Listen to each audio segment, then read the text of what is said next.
Um abraço aí no coração de cada um de vocês. Quando eu venho aqui no Centro de Humildade e Caridade, eu me remeto lá atrás, porque foi aqui que eu tive o meu primeiro contato com a doutrina espírita. E aí eu vim refletindo, quando estava vindo para cá, sobre a doutrina. Existe um momento em que a gente entra para a doutrina, existe um momento em que a doutrina entra em nós, e por último, o momento em que a doutrina sai através de nós. Aí eu fiquei pensando, em que momento que eu devo estar? Será que eu estou iniciando? A doutrina ainda está realizando alguma transformação em mim? Ou eu realmente já consigo trazer algo de positivo para o mundo pela doutrina espírita? Aí eu lembro, do Kardec com o Espírito Consolador, a terceira revelação, que é a doutrina espírita. Aí me questiona também, eu fico assim questionado, o que já mudou em mim? O que já foi transformado em mim? Se nós somos uma tríade, corpo, emoção e espírito, o físico, psicológico e espiritual, o que eu já consegui trabalhar em mim nesses três pilares da minha vida? No que eu já me tornei melhor? O que eu, pensando em qual as atitudes que eu tenho, ou que eu tinha, qual o comportamento que eu aprendo na minha convivência, no meu relacionamento, e com o conhecimento da doutrina espírita eu consegui modificar em mim. Aí nós vamos para o campo da emoção, Quais são os meus sentimentos? Como é que eu lido com a minha relação afetiva no mundo? Como é que eu controlo os meus impulsos negativos? O que objetivamente a doutrina espírita me auxiliou nesse processo? E por último, nós vamos para o aspecto espiritual. O que objetivamente eu penso? Eu não paro de pensar nunca, porque o espírito não dorme, o espírito não para. Então, quais são os meus pensamentos? O que a doutrina espírita colaborou nessa longa estrada da vida, para que eu me tornasse melhor no dia de hoje? Essa reflexão que eu tenho feito ao longo desses últimos anos que estou aqui em Varginha. Objetivamente, o que eu melhorei? Nós ligamos nos nossos processos de vida no automático e muitas vezes não pensamos e não paramos para refletir nas nossas mudanças. E a doutrina como consoladora, ela realmente me trouxe um universo diferenciado, e é a revelação de que nós somos eternos, espíritos eternos, que nós estamos encarnados, que nós morremos e vamos para o plano espiritual, e que nós voltamos aqui, e a Terra é um planeta de provas, expiações, enfim. A doutrina me traz um monte de informações, que me consola, que me faz acreditar no Pai, que me faz buscar Deus. Mas aí eu fico pensando, me questionando,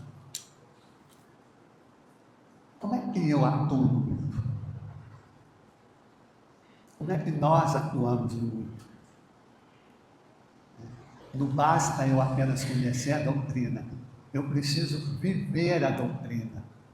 É por isso que eu tento trazer os temas bem dentro da nossa vivência do dia a dia, bem dentro daquilo que eu posso procurar em mim, identificar, para que eu possa melhorar. Porque esse é o meu projeto lá no plano espiritual. Eu estou aqui para mudar, eu estou aqui para melhorar. E eu sei que aqui na Terra eu não evoluo. Aqui eu progrido, tem a lei do progresso. Então eu saio de um lugar e vou para outro. Mas a evolução ainda é no plano espiritual. É uma outra coisa que às vezes se torna um paradigma para nós, entendermos que estamos evoluindo aqui. E aqui não é um planeta de evolução. é o planeta de prova e expiação. E nós temos as 10 leis morais lá no Livro dos Espíritos. Aí eu fico pensando, né? Eu penso muito, viu, gente? Quem pensa muito age pouco, mas a gente está tentando agir também. E objetivamente eu tenho que fazer aqui na Terra? O que eu preciso conhecer em mim? Porque eu sei que eu tenho os estímulos humanos, né? Eu preciso comer, eu preciso dormir, eu preciso trabalhar, eu faço sexo, né? Eu brigo com os outros, eu me relaciono, eu tenho filho, eu tenho família, eu sou político, enfim. Nós estamos tão inseridos nesses apelos de sermos humanos e muitas vezes nós nos perdemos nesse questionamento, o que realmente eu estou fazendo aqui como alma, como espírito. Então eu trouxe um tema hoje que vai nos dar assim, alguns ensaios daquilo que eu vivo no meu dia a dia e às vezes não identifico. E a grande importância que esse processo tem na minha vida. Então hoje eu vou falar do tema, Zé Carlos, angústia. Que é uma companheira solitária que chega sorrateiramente em nós, nos envolve, nos dá uma inquietude, nos deixa num vazio imenso, nos traz uma opressão. E às vezes a gente fica dias, semanas sentindo isso e não nos perguntamos o que é isso. Está lá no Livro dos Espíritos. Ô Carlos, você já ouviu? Você pode ir embora? Né? Então a angústia, ela tem esse poder de nos envolver, né? Nos incomodar. E para que isso? Para nós sairmos de onde nós estamos. Para nós realmente darmos um input na nossa vida, agirmos de forma diferente. Vamos lá? A angústia, então, é um estado íntimo de aflição e inquietude, caracterizado por uma sensação de vazio, opressão existencial. Não se reduz a um simples mal-estar, mas expressa confronto do ser humano com a sua liberdade, suas escolhas e sentido da própria vida. Então a angústia surge nesse universo, quando nós fazemos a opção de realizarmos por nós mesmos, quando nós abraçamos a nossa liberdade de ser humano, e principalmente quando nós fazemos as nossas escolhas. A angústia não é culpa de ninguém, é nossa mesmo. Né? A angústia, além de uma tristeza profunda, é como uma voz silenciosa, mas desanimada. É um peso interior e desafia a nossa serenidade e nos coloca diante de questões existenciais mais amplas. No nosso dia a dia, muitos de nós sentimos angústia, sem perceber que se trata exatamente dela. Ela é silenciosa, e nós nos envolvemos, com ela nos envolve, e a gente não percebe que está angustiante. Não tem dia, não tem momento que você fala assim, eu estou sentindo uma coisa, mas eu não sei o que é. Parece que tem um vazio dentro de mim, parece que tem um peso nas minhas costas. Isso é angústia.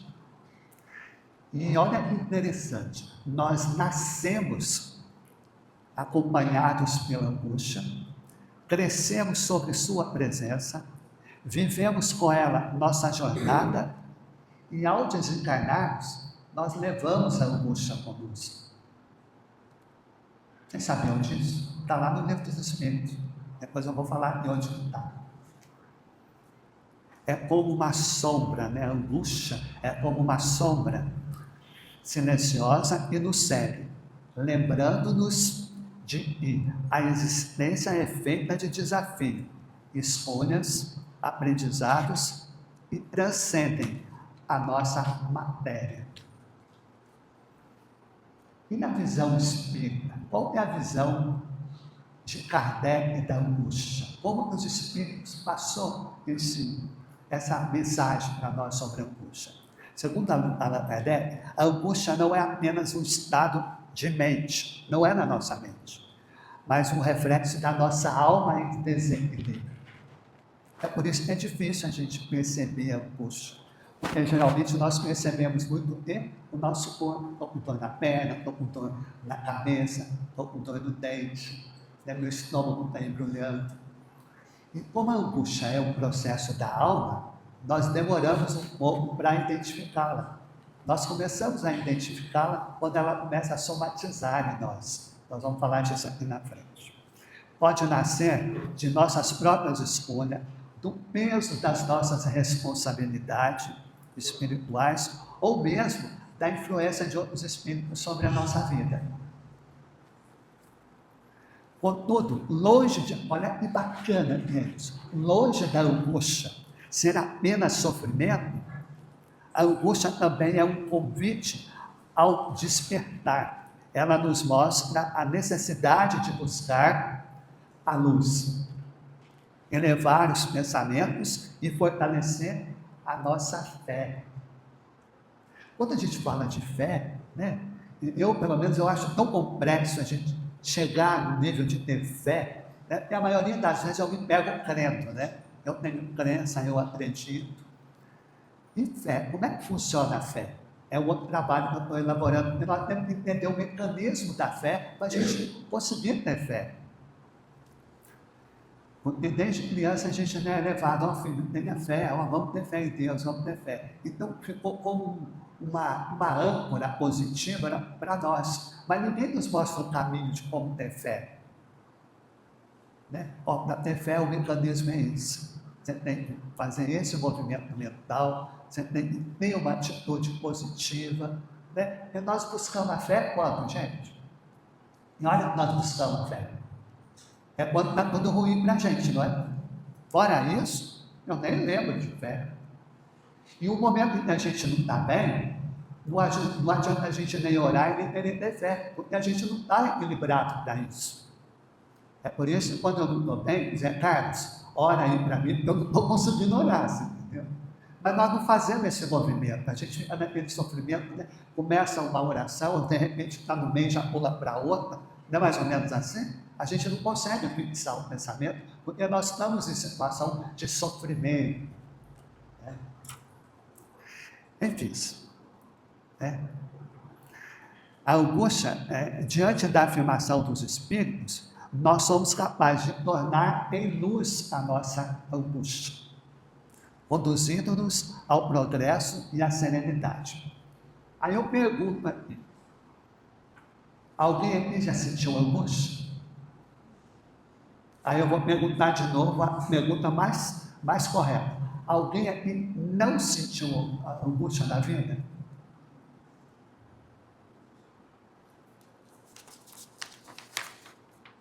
E como é que nós podemos identificar a nossa angústia? Agora vamos lá no mecanismo. Não adianta eu fazer uma apologia bonita aqui sobre a doutrina espírita e a angústia, mas eu vou falar para vocês o que é angústia. Como eu posso identificar a angústia no meu dia a dia, na minha vida. Mas identificar a angústia não é tão simples quanto identificar uma emoção. Eu estou com raiva, né? Eu estou alegre, eu estou feliz, eu estou triste. Isso são emoções. Isso eu identifico rapidamente. Né? Se alguém te pergunta, e aí, como é que você está? Parece que eu vou lá, dou um mergulho dentro de mim para achar o que eu estou sentindo e transferir para a pessoa que está me perguntando. Mas a angústia, ela é mais profunda, ela é mais interna. Então, se eu perguntar, eu não consigo fazer essa viagem tão rapidamente e me identificar com é a angústia. Mas a primeira coisa que a angústia causa em nós é uma inquietação interior. Vê se vocês já passaram por esse momento. É uma sensação constante de que algo está fora do lugar, mesmo sem nenhum motivo. Eu estou bem financeiramente, eu estou bem no trabalho, eu estou bem no relacionamento, mas tem uma coisa dentro de mim que não está bem. Aí eu acho que é fome, eu como, não mata a fome, eu acho que é sede, eu tomo água. É mais ou menos essa inquietação que nós sentimos, é um reflexo da angústia. E pode ser entendido como descompasso interior. Né? Eu fico descompensado interiormente. Né? Quem sou eu? Para onde eu vou? Quem eu sou? Né? É muito comum a gente ouvir isso. Né? Onde é que eu estou? Para onde eu vou? Quem sou eu? É como se a nossa mente e o nosso coração tivessem em desequilíbrio. Eu não consigo sentir e não consigo pensar. Eu sempre estou vivendo uma situação de inquietação. Não está bom. E quando a gente está nesse ponto, como é que fica a nossa relação com as pessoas que eu convivo? Se eu não estou bem comigo, como é que eu vou olhar para o meu pai e falar, olha, né, eu não estou bem, ou você está bem? Né, o que ele me perguntar, eu não vou ter condições de dar resposta. Bom, a outra é a dificuldade de concentração. Quando eu estou angustiado, eu não consigo ter foco, eu não consigo focar no meu trabalho, porque está ruim, eu não encontro uma motivação para realizar aquilo que eu tenho que fazer. Eu estou indo mais rápido aqui, viu, gente? Estou muito grande. A outra situação é o impacto no cotidiano. Essa condição pode levar à procrastinação. Eis o nosso calcanhar de Aquiles. Não vou fazer agora não, estou desanimado. Deixa para depois. Né? E às vezes a gente briga com os nossos filhos. Né? Só perguntar, vocês acham que criança tem angústia? Adolescente tem angústia? O que vocês acham? Tem ou não tem? E muito. Sabe que eles estão crescendo, eles estão desenvolvendo. Os apelos do mundo para os nossos jovens, as nossas crianças, são muitos. E eles têm que lidar com aquilo tudo que é novo. E isso gera uma angústia muito grande. E imagine quando nós fomos para a escola o primeiro dia, como nós sofremos para chegar lá na escola. Né? E a nossa mãe insistindo, cheia de carinho. Né? Até chegar lá, foi um momento enorme de angústia que nós vivemos. Quando muda de sala, no final do ano, a gente vai, tanto que a gente, né, fica angustiado para conhecer os novos colegas, os novos professores. O adolescente, quando os hormônios vão mudando, né, o impulso sexual vai se tornando mais presente, a necessidade de ser melhor no outro, reconhecendo, flui naturalmente.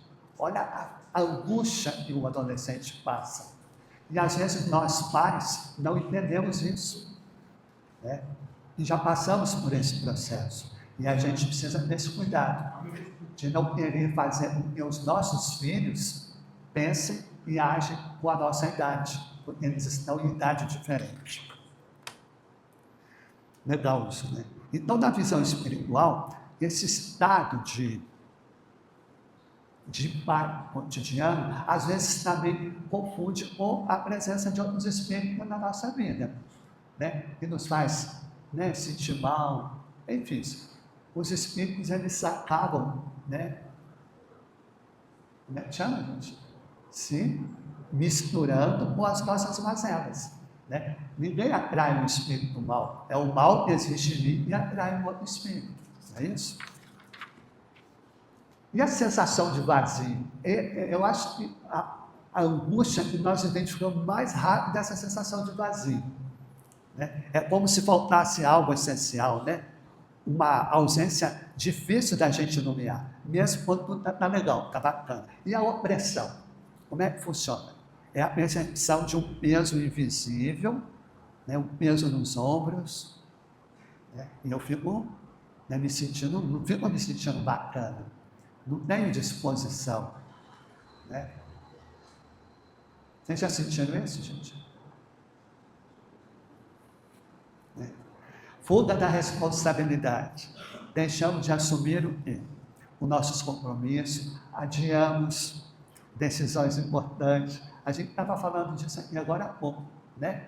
E por mais disciplinado que eu seja, né, Zé Carlos, eu não consigo praticar a programação que eu faço, porque são elementos que surgem, né? E de repente no final do dia eu falo assim, eu não fiz nada.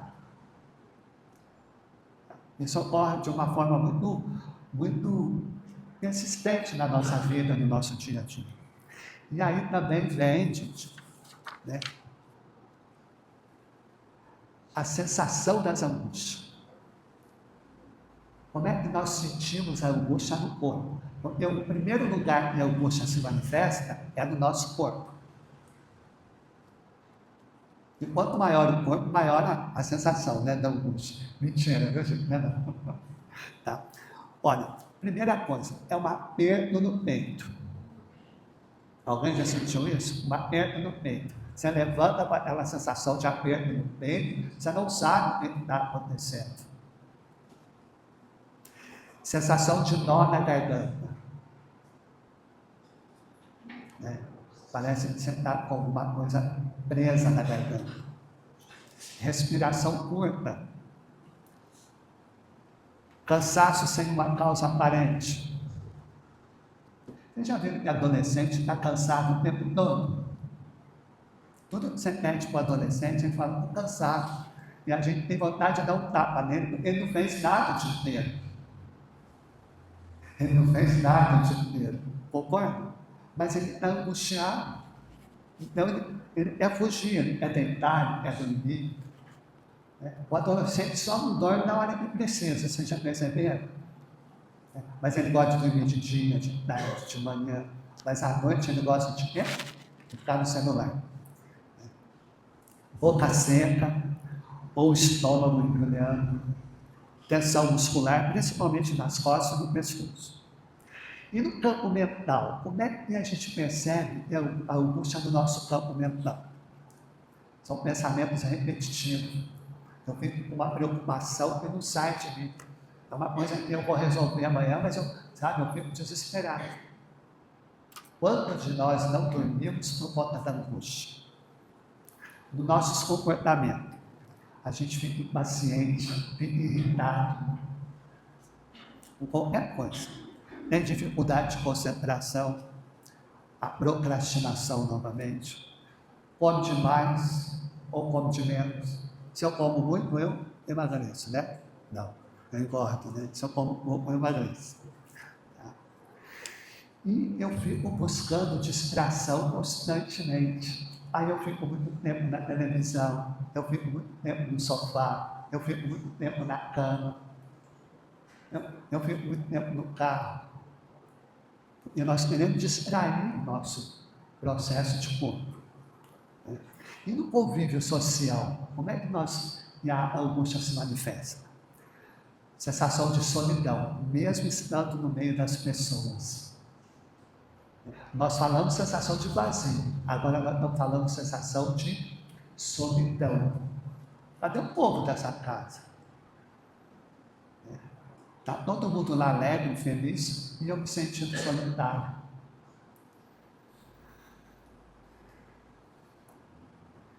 Mas medo de perder as pessoas que a gente ama. Fica criando neura, né? Os músculos se aglomeram. E por último, né, os questionamentos mais profundos. A angústia aparece como percepção existencial, isso é, o questionamento: qual é o sentido da minha vida? O que eu estou fazendo aqui? Parece que eu não existo, parece que eu não sou ninguém. É muita coisa para a gente pensar, né, pessoal?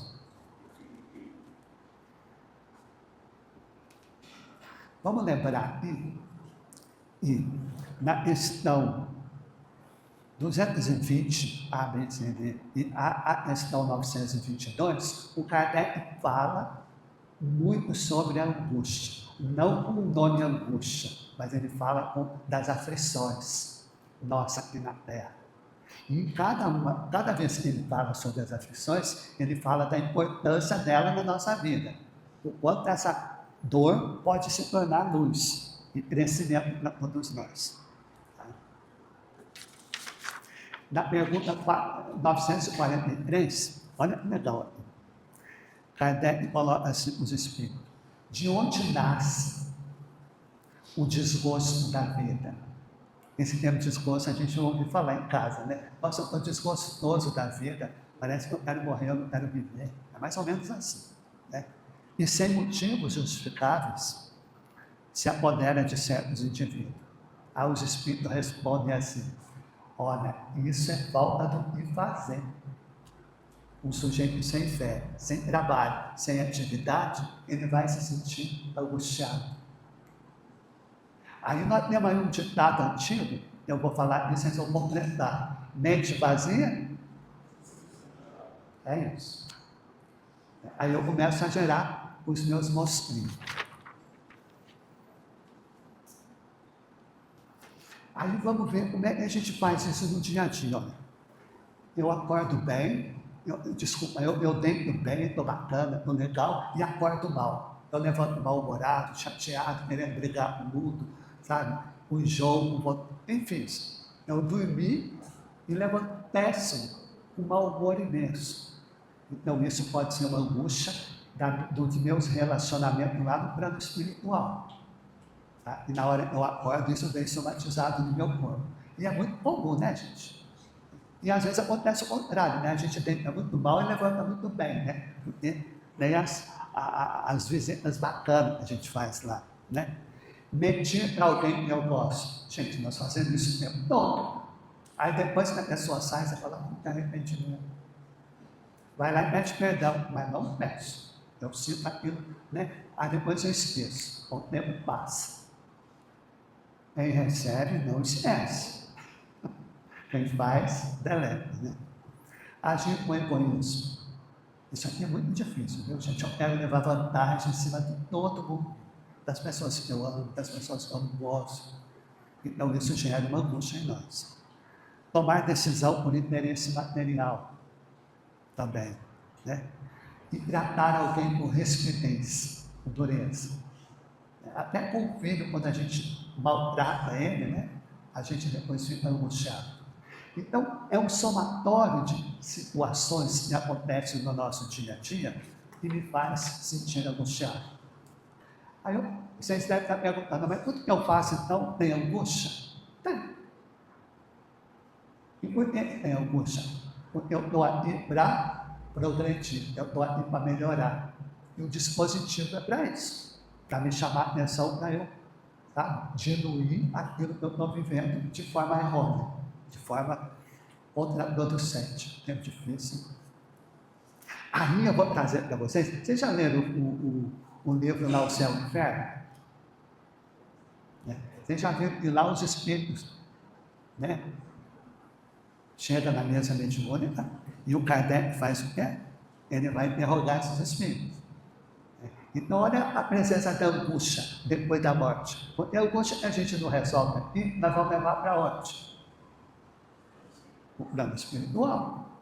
Então, eu mito aqui para o meu parente, para minha esposa, para o meu filho, eu vou ter que abraçar isso lá. E nós achamos que é igualzinho, né? E não é. É o processo da angústia e se sobrepassar. Aí o espírito sofredor, lá no livro do Céu e Inferno, ele fala assim, sofro, né? Kardec conversando com ele fala assim, sofro, não posso descrever a minha angústia, é um fogo moral e me devora. Então, a angústia no plano espiritual tem uma potencialidade muito maior, está devorando a gente do lado de lá. O espírito perturbado após a morte. Estou perdido. Não sei onde estou. Uma angústia terrível me oprime. Mostra a confusão que nós ficamos ao morrer. Então, todos nós, quando desencarnamos, nós entramos no processo de angústia. O tempo lá é diferente daqui. Tá? Assim, quando nós nascemos, né? Nós saímos da nossa mãe e viemos para o mundo, a gente nasce o quê? Chorando, não é? É angústia.